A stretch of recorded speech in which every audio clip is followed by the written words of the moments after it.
नमस्कार, मैं हूं रजत अवस्थी और आप देख रहे हैं इम्पैक्ट भारत टीवी। आज का एपिसोड बहुत खास है, आप आखिर तक देखिए जरूर, क्योंकि आज मैं भाईचारे के नाम पर ठगे जा रहे हिंदुओं के साथ जो साजिशें हुई हैं उनकी पूरी पोल खोलने वाला हूं। यकीन मानिए आपकी आंखें खुल जाएंगी आज, और जिन लोगों की नहीं खुली हैं उनकी तो खोलना किसी के बस की बात नहीं है। वैसे मैं शुरुआत करता हूं अपने आज के एपिसोड की। वैसे खबर मैं आपको पहले बता दूं, आपको मालूम होगा नागपुर में जो कल हुआ है और अभी तक जो वहां के हालात बने हुए हैं उस पर भी आऊंगा, लेकिन पहले मैं आज अपने एपिसोड की शुरुआत करूंगा सीएम योगी, जो उत्तर प्रदेश के मुख्यमंत्री हैं योगी आदित्यनाथ। उन्होंने एक अपनी विधानसभा में एक वाक्य रखा था। उन्होंने कहा था कि ऐसा क्यों होता है कि हिंदू मंदिरों के सामने से मुस्लिमों के त्योहारों के जुलूस निकल जाते हैं, शांति से निकल जाते हैं, और वहीं जब हिंदुओं का त्योहार आता है और वो मस्जिद के सामने से जुलूस निकालते हैं तो पत्थर चल जाते हैं, गोलियां चल जाती हैं, तलवारें चल जाती हैं, मारकाट हो जाती है। ये कहा था सीएम योगी ने। और इसी तरह भी अभी कुछ समय पहले प्रधानमंत्री मोदी ने एक ग्लोबल इंटरव्यू दिया है किसी को, और उसमें उन्होंने जब उनसे पूछा गया कि पाकिस्तान के बारे में आप क्या सोचते हैं, तो उन्होंने भी इस पूरे विषय को क्लियर करके रख दिया। उन्होंने कहा कि पाकिस्तान से रिश्ते सुधारने के लिए, अच्छी पहल करने के लिए तो मैं लाहौर गया था, लेकिन उसका भी नकारात्मक ही रिजल्ट आया। यहां तक कि इस देश के कुछ बुद्धिजीवी लोगों ने, उस समय जो नेता थे जो सर्वे सर्वा मानते थे अपने आप को इस देश का, उन्होंने जबरदस्ती इस देश का बंटवारा धर्म के नाम पर इस देश पर थोप दिया। लेकिन उसको भी सौहार्द बनाए रखने के लिए हिंदू समुदाय ने, मैं बार बार कहूंगा, हिंदू समुदाय ने उस बंटवारे को भी एक्सेप्ट किया था। उस हिंदू ने कभी आवाज तक नहीं उठाई कि भाई क्यों बांटा जा रहा है। उन्होंने सोचा हो सकता है अगर हम कुछ हिस्सा मुसलमानों को दे देंगे हो सकता है शांति आ जाए। लेकिन उसके बाद क्या हुआ? उसके बाद ये हुआ कि विभाजन के समय ट्रेनें भर भर के लाशें कट कट करके यहाँ भेजी जा रही थी। ये था उनकी तरफ से सौहार्द, और ये था हिंदुओं की तरफ से सौहार्द कि उन्होंने अपने देश का एक हिस्सा ही दे दिया। उसके बाद क्या हुआ? बार बार घुसपैठ हुई, बार बार लड़ाइयां लड़ी गई पाकिस्तान की तरफ से, और आज भारत के कुछ हिस्से में जबरदस्ती अवैध कब्जा करके पीओके में पाकिस्तान बैठा है। उसी पाकिस्तान ने बलूच में भी देखो क्या किया है। जब अवैध कब्जा ही है ना, उसी के बाद तो वहां पे हाथ से हमले हो रहे हैं, बलूच आर्मी कर रही है। तो ये जो चीजें हैं ये क्या आपको दर्शाती हैं? अब आते हैं हम कुछ समय पहले हुए संभल हिंसा में। क्या हुआ था संभल में? सर्वे करने गई टीम पर हमला हुआ था। उसके बाद क्या हालात बने? वहीं संभल का एक सीओ जो एक जिम्मेदार अधिकारी है, अगर वो ये बोल देता है कि भाई जिसको होली खेलने से परहेज है वो घर से ना निकले। जुम्मा बहुत बार आता है, लेकिन होली साल में एक बार आती है, तो उस पर बवाल हो गया। कांग्रेस ने बवाल किया, शिवसेना ने बवाल किया, किसने बवाल नहीं किया? सपा ने किया, सबने किया, बसपा ने किया, सबने तो बवाल किया है। क्या कभी उन लोगों के मुंह से ये भी निकलता है कि हाँ चलो आज होली है, ये हिंदुओं का त्योहार है, तो इसे भी शांति से मना लिया जाए, इसे भी उन्हें मनाने दिया जाए। इस देश का बंटवारा भी हिंदुओं ने स्वीकार किया, और बाबरी मस्जिद का मुकदमा 495 साल चला। उसके बाद मंदिर बना इस देश में कि एक हिस्सा धर्म के नाम पर दे दिया मुसलमानों को कि आप वहां रहो, हम में अशांति अब मत फैला। उसके बावजूद इस देश में जो बाबर था, जिसके नाम पे बाबरी मस्जिद थी, जिसका कोई इस भारत से लेना देना नहीं था, उसके बावजूद मुकदमा लड़ना पड़ा हिंदू समुदाय को अपने ही देश में। वहीं जब बागेश्वर धाम के पीठाधीश्वर कोई बात कहते हैं, वहीं जब पीएम मोदी कोई बात कहते हैं, वहीं जब सीएम योगी कोई बात कहते हैं, तो लोग बड़ी जल्दी से उसको निगेटिव बताने में लग जाते हैं, एक पक्ष के लिए राजनीति करने में लग जाते हैं। कुछ तो लोग ऐसे हैं कि अभी मैं यूपी की बात कर रहा हूँ, एक पार्टी है यूपी की बहुत फेमस है, उसके एक शायद विधायक हैं क्या है, उन्होंने कहा कि भाई जो वक्फ बिल आ रहा है वो हम होने नहीं देंगे। आप सोचो, इतना सब होने के बाद इस देश में वक्फ को भी बनाया गया जबरदस्ती कांग्रेस के द्वारा कि वक्फ बोर्ड किसी की भी जमीन कभी भी कब्जा कर सकता है, आप साबित करो कि यह आपकी है। उसे भी इस देश ने स्वीकार किया था, और आज जब मोदी सरकार उसमें संशोधन करने जा रही ताकि वो अनैतिक कार्य ना कर सके, तो उसमें क्या हो रहा है? ओवैसी पहुंच जाते हैं दिल्ली, जंतर मंतर पर नारे लगने लगते हैं, फिर वहां पर कुछ पार्टियों के नेता पहुंचते, कहते हैं भाई जान दे देंगे इसके लिए, खून बहा देंगे इसके लिए। ये क्या है? ये भड़काना नहीं है, ये शांति फैलाना है। लेकिन हमारे देश की भोली भाली जनता हमेशा की तरह तमाशा देख रही है। क्या किसी का दायित्व तो है ही नहीं कि इन सब चीजों पे विरोध तो जता सकते हैं ना। अब आते हैं एक मुद्दे पर, एक मुद्दे की भी अब बात कर लेते हैं, वो बहुत जरूरी है, उस पर बात करते हैं। पहले घटना नागपुर से है। कुछ समय से देखिए औरंगजेब को लेकर के मैं आप बता रहा हूं आपको, उसके विषय में आज बहुत सारी चीजें मैं आपके सामने रखने वाला हूं और आप डिसाइड करिएगा कि वो जो इतना, मतलब मैं क्या बोलूं, मेरे पास शब्द नहीं है, ऐसे व्यक्ति की मस्जिद इस देश में कैसे स्वीकार होनी चाहिए। कुछ लोग आवाज उठा रहे हैं कि उसकी मस्जिद हटाई जानी चाहिए। वही मनोज मुंतशिर ने कुछ बयान दिया उस पर, उसमें हंगामा हो गया। मतलब एक ऐसा व्यक्ति जिसने लाखों हिंदुओं को मरवा दिया, कई मंदिरों को उजड़वा दिया, गिरा दिया, उस व्यक्ति के आप भक्त हो। अगर आप उसकी मस्जिद को बचाने के लिए आंदोलन कर रहे हो, मैं मुसलमानों से बोल रहा हूं, इस देश के, आप भारत के नागरिक हो भाई, और अगर उस मस्जिद को बचाने के लिए आप आंदोलन कर रहे हो, आप तोड़ फोड़ कर रहे हो, पुलिस पर हमला कर रहे हो, ये क्या सौहार्द है? ये कैसा सौहार्द है? या इसको मैं दूसरे पहलू से भी बताता हूँ। होली थी, बड़ी शांति से थोड़ा हुई, कुछ जगह तो खैर हुआ, बंगाल में हुआ, पश्चिम बंगाल में भी कुछ घटनाएं हुई, लेकिन काफी जगह पे शांति से निपटा लिया गया। क्या उसकी भड़ास थी जो ये निकल के आई औरंगजेब के नाम पर, उसकी मस्जिद के नाम पर? मुझे ऐसा भी लगता है कि हो सकता है वो भड़ास अब निकल रही हो।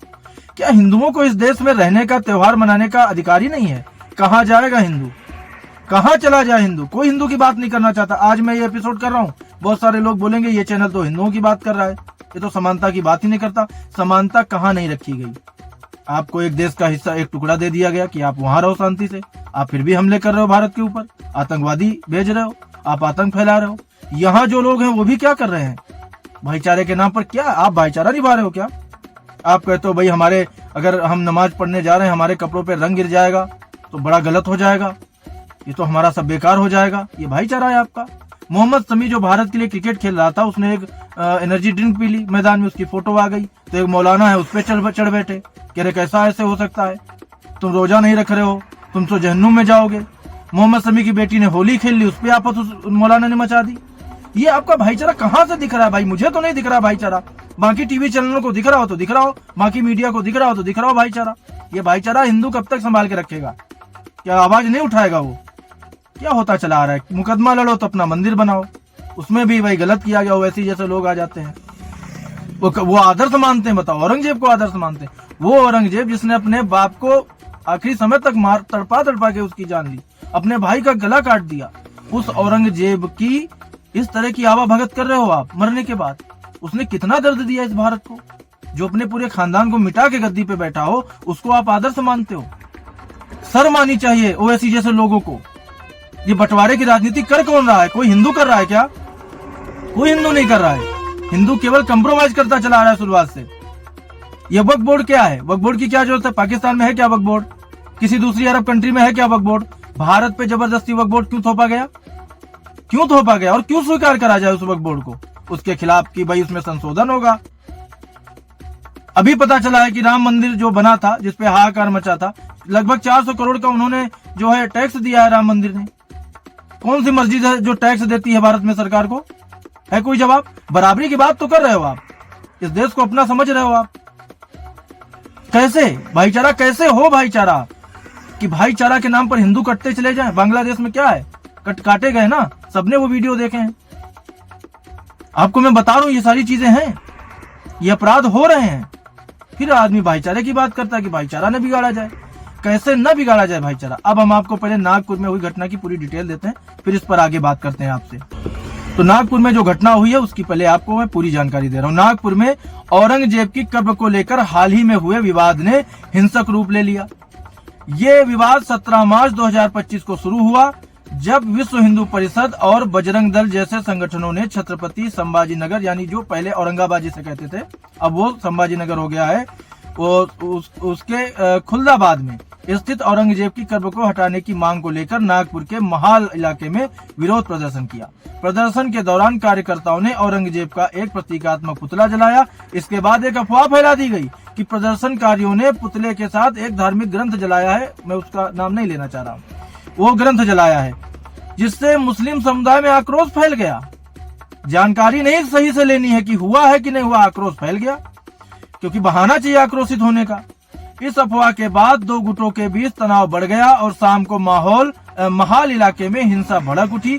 उपद्रवियों ने पथराव किया, कई वाहनों में आग लगा दी और सार्वजनिक संपत्ति को भी नुकसान पहुंचाया। पुलिस पर भी हमला हुआ जिसमें डीसीपी सहित कई पुलिसकर्मी घायल हो गए। मेरे बगल में आप तस्वीरें तो लगातार देख ही रहे हो, वो भी घायल हो गए हैं। स्थिति को नियंत्रित करने के लिए पुलिस ने आंसू गैस और लाठीचार्ज का इस्तेमाल किया। हिंसा हंसपुरी इलाके तक फैल गई जहां और तोड़फोड़ की गई। पुलिस ने अब तक 50 से अधिक लोगों को हिरासत में ले लिया है और शहर के कई हिस्सों में कर्फ्यू लगा दिया है। महाराष्ट्र के मुख्यमंत्री देवेंद्र फडणवीस और केंद्रीय मंत्री नितिन गडकरी ने लोगों से शांति बनाए रखने और अफवाहों पर ध्यान न देने की अपील की। फडणवीस ने कहा कि ये घटना सुनियोजित थी और दोषियों के खिलाफ सख्त कार्रवाई की जाएगी। ये विवाद औरंगजेब की कब्र को हटाने की लंबे समय से चला आ रहा है, मांग से जुड़ा हुआ है, जिसे हिंदू संगठन ऐतिहासिक अत्याचारों का प्रतीक मानते हैं, जबकि कुछ इसे पुरातत्व विभाग एएसआई के संरक्षण में एक ऐतिहासिक धरोहर मानते हैं। स्थिति अभी तनावपूर्ण लेकिन नियंत्रण में बताई जा रही है। ये देवेंद्र फडणवीस का बयान है। अब आप समझ लो, आप समझ रहे हो ना ये सारी चीजें। तो ये जो चीजें हैं ये क्या जायज हैं? क्या आप बताओ, ये जायज हैं? ये सारी चीजें जायज हैं? कैसे जायज हैं? और उसके पक्ष में उतर आए लोग हंगामा करने के लिए। एक आताताई जिसने इस देश को इतनी क्षति पहुंचाई है उसके साथ में उतर कर चले आए। हाल के दिनों में भारत में खासकर महाराष्ट्र के नागपुर में एक संवेदनशील और जटिल मुद्दा ये बना हुआ है। ये विवाद मुगल बादशाह औरंगजेब की ऐतिहासिक छवि, उनकी नीतियों और उनकी कब्र को लेकर चल रहे तनाव से जुड़ा हुआ है। हाल के वर्षों में औरंगजेब की कब्र जो महाराष्ट्र के औरंगाबाद जो पहले था अब संभाजी नगर है जिले के खुलदाबाद में स्थित है को लेकर तनाव बढ़ा है। हिंदू संगठन विशेष रूप से इसमें विश्व हिंदू परिषद और बजरंग दल इसे हटाने की लगातार मांग कर रहे हैं। 17 मार्च 2025 को मैं फिर आपको बता रहा हूँ, नागपुर के महल इलाके में औरंगजेब की कब्र को लेकर यह विवाद शुरू हुआ है। पूरा कई वाहनों में आगजनी की गई है जिनमें 2 जेसीबी मशीनें भी शामिल थी। पुलिस पर भी पथराव हुआ जिसमें डीसीपी निकेतन कदम सहित कई पुलिसकर्मी घायल हो गए। कुछ रिपोर्ट के अनुसार डीसीपी पर कुल्हाड़ी से हमला भी हुआ है। आप सोचो, डीसीपी पे कुल्हाड़ी से हमला हो रहा है।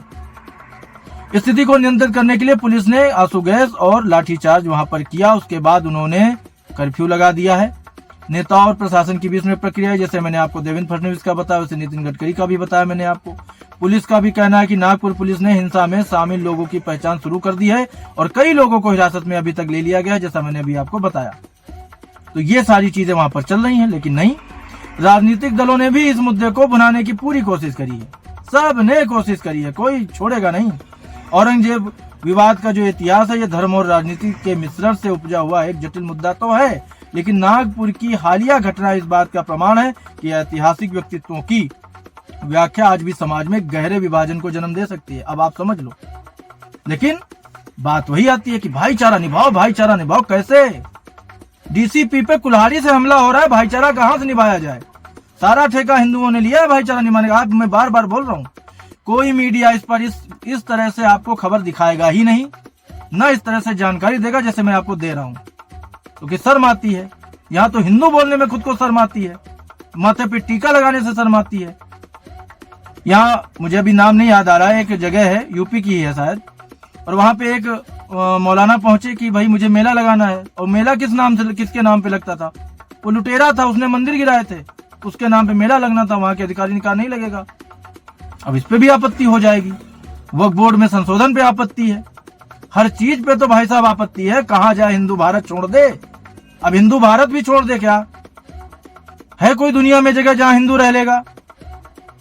अब आपको एक और सच्चाई बताऊं मैं, मस्जिदों को लेकर जो झगड़ा होता है, हिंदुओं पे जो आरोप लगाए जाते हैं, पहली मस्जिद दुनिया की कहां बनी थी? कोची में। कहां है कोची? भारत में। किसने बनवाया था? हिंदू राजा ने। अगर किसी को मुस्लिम धर्म से आपत्ति होती इस देश के राजाओं को, तो वो खुद मुस्लिमों के लिए मस्जिद बनवा के क्यों देते? दुनिया की पहली मस्जिद यहाँ है, दुनिया की पहली मस्जिद कोची भारत में है, जिसे किसने बनवाया? हिंदू राजा ने।